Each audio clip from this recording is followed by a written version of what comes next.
sebagai satu daripada jabatan di bawah Kementerian Dalam Negeri dan mempunyai fungsi yang sangat khusus. Kerana itu taklimat diberikan tumpuan bukan sangat soal struktur jabatan, tetapi lebih kepada falsafah, dasar, cabaran dan rancangan untuk hari-hari ke depan. Dan pada akhir taklimat itu, saya ingin berkongsi 3 perkara dengan rakan-rakan media. Yang pertama ialah kita akan memberikan fokus dan tumpuan yang lebih ataupun weightage yang lebih kepada menjayakan satu maksud khusus bahawa Jabatan Penjara kita mahu anjakkan daripada satu persepsi lama, tempat menghukum.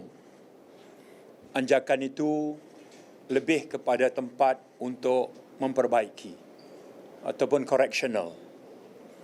Dan di sana ada beberapa program yang telah pun dijalankan dengan jayanya. Ya, seumpama program parole ataupun program probation ataupun apa yang kita istilahkan sebagai pembebasan berlesen di bawah Seksyen 3 Akta Penjara. Seksyen 43 Akta Penjara. PBSL istilahnya, ya. Yang kita dapati bahawa ada sukses story yang sangat jelas. Sukses story biasanya diukur dari segi apakah berlaku kes berulang, mereka ni kembali semula ke penjara. Ternyata angka statistik menunjukkan bahawa angka itu jauh sangat berkurangan. Menunjukkan bahawa satu daripada elemen penting, elemen correctional ini boleh kita lakukan dengan jayanya, terutama kalau kita sasarkan kepada pesalah banduan yang menjalani hukuman kurang dari 3 tahun. Ya. Ini sekitar 18,500 begitu daripada keseluruhan yang mendiami penjara sekarang. Aspek ini akan kita berikan lebih penekanan. Dan itu telah kita bincangkan dan ditaklimatkan tentang langkah-langkah susulan untuk menjadikan program ini sebagai keutamaan. Perkara kedua ialah Jabatan Penjara masih mempunyai ataupun masih melalui keadaan kekurangan anggota yang telah dikenal pasti jumlah yang munasabah untuk kita penuhi ataupun isi. Ya, hal ini saya juga tadi berbincang secara langsung dengan KP dan juga Datuk KSU. Kita akan facilitate atau memudah cara dengan proses-proses yang berkaitan dengan Suruhanjaya Perkhidmatan Awam ataupun JPA bagi menyegerakan proses pengisian itu. Sudah tentu ada implikasi kewangan, tapi hal itu kita anggap munasabah untuk saya dan rakan saya Dr. Syamsul Nasarah yang memimpin kementerian ini khusus untuk Jabatan Penjara mengangkat aspek menambah kekuatan anggota. Perkara ketiga adalah perkara berkaitan dengan Jabatan Penjara mempunyai tugas yang sangat murni, ya, berdepan dengan satu kelompok anggota dalam masyarakat yang menjalani kehidupan mereka di bawah bumbung penjara. Okay. Sudah tentu iklim kerja yang kondusif perlu diwujudkan di bawah Jabatan Penjara ini. Iklim kerja kondusif itu termasuklah menambah baik keupayaan aset dan logistik mereka. Ya, Datuk KP telah memberikan pembentangan yang lebih kurang merupakan audit kepada keupayaan aset semasa, termasuk juga rancangan untuk mempunyai aset-aset baru atau premis baru. Sedapat mungkin kita tak mahu ada tambahan penjara baru. Sedapat mungkin kita tak mahu, ya. Sedaya mungkin. Sebab kita nak kurangkan kadar jenayah, kita nak kurangkan sabitan, dengan sendirinya penghuni penjara dapat kita kurangkan. Okey. Tapi kita akan berusaha ke arah menyusun daripada sekarang perancangan ke arah membangunkan semula terutama penjara-penjara lama yang wujud sejak tahun 1870-an. Masih ada lagi dalam negara kita dan masih lagi diguna pakai. Ya, bayangkan dia punya tahap. Ya, jadi Nasara kami perlu pilih sebagai bahan untuk berkongsi dengan rakan-rakan media. Kalau ada soalan, kenalkan diri dari agensi media mana. Tujuan berkenalan. Ya. Saya nak tanya mengenai fokus kedua, yang mana Jabatan Penjara akan mengisi jawatan kosong. So setakat ini berapa jumlah pegawai yang sedia ada dan berapa banyak yang diperlukan lagi untuk menambah kekosongan lebih kurang 1,300 yang beruniform, civilian lebih kurang 180, kekuatan semasa lebih kurang 14,000. Kekuatan semasa lebih kurang 14,000. Itu lebih kurang Jabatan Immigration juga. Okey. Next. Saya Faisal dari FMC. Ya. Datuk Seri cakap tadi untuk bangunkan semula penjara-penjara lama itu ada timeline ke bila. Lepas tu adakah keadaannya berapa daif atau berapa keadaan penjara lama? Sebab kita difahamkan ada penjara yang masih lagi guna tong. Betul. Itu ikut menjadi bahan dalam taklimat tadi, ya. Of course, kita mesti mulakan dengan ada tekad politik dulu, political will untuk menambah baik keadaan sedia ada. Pertama, jangan ada denial syndrome. Apa dia? Memang masih ada premis yang namanya penjara yang usianya sudah ratusan tahun. Itu yang pertama. Untuk itu, soalan seterusnya adalah what do we do? Okay. Pertama, kita kata bahawa kita masukkan di dalam plan perancangan untuk kita bangunkan semula. Memang ada perbincangan dengan unit kerjasama awam swasta, UKAS, telah pun berjalan dan kita telah kenal pasti juga beberapa premis penjara yang termasuk dalam kategori itu. Ya, bilangannya, lokasinya, itu sudah pun bukannya kita baru mula, sudah pun berjalan proses perundingan itu. Ini sebahagiannya. Kalau diberi pilihan, kalau ada keupayaan dana, of course kita nak tukar skrip mata saja. Ya, tapi kita harus realistik bab ini tentang ada keperluan, ya, ada kekangan dana, ya, tapi perancangan harus dimulakan sekarang. Sudah pun berjalan dan sudah dikenal pasti beberapa premis dan ada pun kaedah pembiayaannya juga ada. Ya, itu telah pun kita paling kurang 2 atau 3 telah pun kita kenal pasti. Dengan model pembiayaan pun sudah kita angkat cadangan. Cuma tinggal dimuktamadkan, nantilah akan lalu beberapa proses lagi. Sorry? Habis. Antara penjaranya, antara penjaranya lah. Jadi tak jadi yang cerita dulu, ni perancangan kita. Esok Menteri umumkan penjara baru. Belum ada baru proses lagi. Ini hasrat kita. Misalnya di Kemunting. Misalnya di Pulau Pinang, penjara reman di pulau tu. Pulau Pinang ada penjara baru di Jawi. Itu sabitan. Tapi kalau yang reman itu terletak di penjara lama di Pulau Pinang, di pulau. Itu kan lama. Ya, 100 tahun lebih itu dulu. Saya dulu dalam Jawatankuasa Keselamatan Negeri Pulau Pinang. Ada satu ketika dulu ada anggota yang staf yang meninggal kerana denggi dekat situ dulu berapa tahun dulu. Ya, sebab keadaannya yang sangat tidak kondusif maksudnya. Itu dalam radar kita. Misalnya Alostar, Pengkalan Cepa, itu semua yang lama-lama. Lokasinya kalau kita tengok pun, Alostar tu betul-betul tengah kira prime land lah kalau kita ke Alostar sekarang, dekat dengan hospital, tak jauh dengan stadium, walaupun dia ada penjara baru di pokok sana.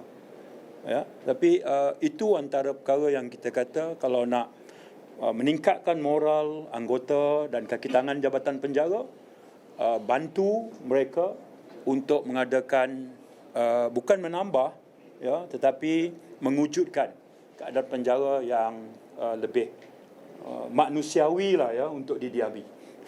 Itu istilah je. Istilah Nanta Malaysia kini tak ada. Jangan soalan sosma sudah. Itu tajuk lain. Yang lain? Ya. Tanya soalan lain. Apa tu? Pasal kehilangan wartawan Pakistan tu macam mana? Sebab ada agensi yang kata masih berada di Malaysia, ada yang kata sudah keluar. So, jadi macam mana keadaan dia? Okey. Saya boleh share lah, dengan izin tu boleh share. Kita minta dulu. Baik, Syed Fawad Ali. Okey. Dia rakyat Pakistan. Berada di Malaysia dah lama, hampir 10 tahun. Dan keberadaannya di Malaysia itu menarik perhatian pihak kerajaan Pakistan untuk meminta kita mengesan keberadaannya, kemudian menghantar pulang. Ya, dan ini melalui permohonan yang diangkat oleh kedutaan Pakistan kepada kerajaan kita pada waktu itu. Bukan sekarang. Kerajaan perpaduan ini baru sebulan. Ini sudah dibuat lebih awal. Pada tahun ini juga. Ya, pada bulan Ogos tahun ini. Itu faktanya, ya, yang saya nak sebut ni. Tapi yang ini, story ni jangan tenggelamkan lawatan kami ke Jabatan Penjara. Nanti tenggelam habis, Zul. Kita dia fokus yang ni aja. Terutama FMT lah. Tolong. Yang tu kena share juga. Okey, baik. Itu selingan dia. Baik. Bertindak di atas permintaan itu sebab dia dibuat melalui saluran diplomatik. Okey. Dan pihak kerajaan waktu itu telah kemudiannya mengesan keberadaan Syed Fawad Ali. Dan seawal minggu ketiga bulan 8, beliau telah dihantar pulang ke Islamabad. Itu status dia sekarang mengikut rekod kita, ya. Dan saya boleh mengesahkan berdasarkan kepada rekod rasmi dan tindakan yang kita buat bersesuaian dengan permintaan yang dibuat oleh kerajaan Pakistan terhadap Syed Fawad Ali. Kita telah mengesan dan kemudiannya menghantar pulang beliau. Okay. Sri, Helmi daripada Surawadi, ya. Masih dalam tajuk yang sama, wartawan yang hilang tu. Baru-baru ni kalau kita lihat isteri kepada Fawad tu ada mohon bantuan daripada pihak kerajaan dan status beliau masih tak tahu kat mana dia hilang semua. Jadi daripada pihak kerajaan sendiri, pengurusan tertinggi, ada tindakan apa-apa ke selain daripada update yang tadi? Saya nak sebut bahawa dia ada dua versi di sini, ya. Media kita hari ini memperkenalkan beliau atau mengenali beliau sebagai wartawan, ya. Tapi kalau ikut versi rasmi daripada pihak kerajaan Pakistan, beliau adalah bekas anggota polis, ya, yang ada beberapa kes disiplin. Okey, ya. Ini saya petik daripada sumber kerajaan Pakistan yang menghantar kepada kita, kepada kerajaan Malaysia lah, ya. Tapi walaupun bekas anggota polis yang ada kes disiplin dan sebagainya, tapi beliau mempunyai keupayaan menulis yang baik. Jadi beliau banyak menulis dalam tulisan yang banyak menegur atau mengkritik kerajaan. Akhirnya beliau digambarkan sebagai seorang wartawan. Okey. Tapi kalau ikut rekod rasminya itu, beliau pernah menjadi anggota polis di negara Pakistan. Jadi apa pun, saya pun baru saja diberi maklum tentang kes ini lebih kurang seminggu lebih yang lepas. Dan soalan tadi, apakah saya tumpah sekarang ni telah memaklumkan kepada pihak istrinya, saya belum lagi buat demikian, saya baru masuk pejabat hari ini. Okey. Ada lagi? Tak ada? Ya. Dan soalan lain Apa? mengenai kemasukan pekerja asing Aha. setakat ni. Aha. Malaysia memerlukan hampir 1 juta lagi pekerja asing untuk menampung kekurangan kapasiti. So setakat ini berapa banyak permohonan dan yang telah diluluskan dan juga untuk kemasukan pekerja asing? Itu saya minta tempoh untuk saya akan buat kenyataan dalam masa terdekat. Sedia maklum, KDN baru saja diberikan tugasan tentang aspek ini tanpa meninggalkan soal kerjasama dengan Kementerian Sumber Manusia.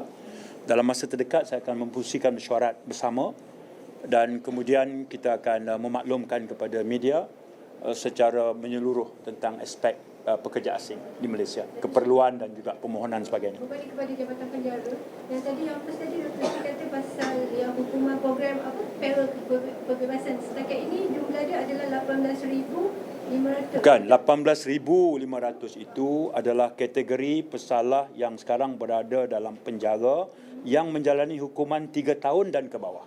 Kita anggap sebagai tidak melakukan kesalahan serius. Jumlah Okey. keseluruhan Jumlah keseluruhan lebih kurang 74,000. Jadi 18,500 itu adalah angka yang dihukum kurang 3 tahun. Jadi kategori ini kalau kita channelkan melalui program parole atau PBSL sesuai dengan Seksyen 43 Akta Penjara ataupun program probation yang lain dalam kerangka program correctional, community correctional, termasuk kita mengadakan kerjasama dengan 283 syarikat yang bersedia menerima mereka. Dan ini sangat progresif saya tengok program ini. Dan hasilnya ialah kelompok ini bila kita salurkan melalui program correctional begitu, peratusan yang kembali masuk kerana mengulangi kesalahan itu sangat kecil. Sekecil mana? 1 bagi setiap 800. Itu sangat kecil. Ya. Jadi saya fikir aspek ini yang menunjukkan bahawa Jabatan Penjara ada success storiesnya di sebalik segala kekangan, bangunan lama, aset usang dan sebagainya. Tapi saya tengok mereka tampil dengan idea dan program yang sangat kreatif. Yesterday Guani ada kata yang PH and DN mungkin akan bekerjasama dekat Penang. So has this been discussed in a PH Presidential Council meeting? Saya jarang nak komen tentang politik ketika tugas rasmi. Cuma yang ini saya cuma boleh sebut pada 7 Januari ini, tepatnya hari Sabtu, sebelah petang, PH Council akan ada mesyuarat pertama kami tahun ini. Saya percaya perkara itu akan kami bincangkan, termasuk pertama postmortem tentang pencapaian PRU ke-15. Kedua, saya percaya kami akan memberi tumpuan kepada persiapan pilihan raya negeri di 6 negeri yang akan berlangsung dalam kurang 6 bulan daripada sekarang. Yang ketiga, kami akan bincang hal-hal yang berkaitan termasuk yang disentuh oleh Saudara Guan Ek. Itu jelas. Bila 7 hari bulan. Pukul berapa? 4 petang. Di mana pejabat keadilan. Okey. Terima kasih banyak. Terima kasih banyak. Dah lah itu. Saya tak.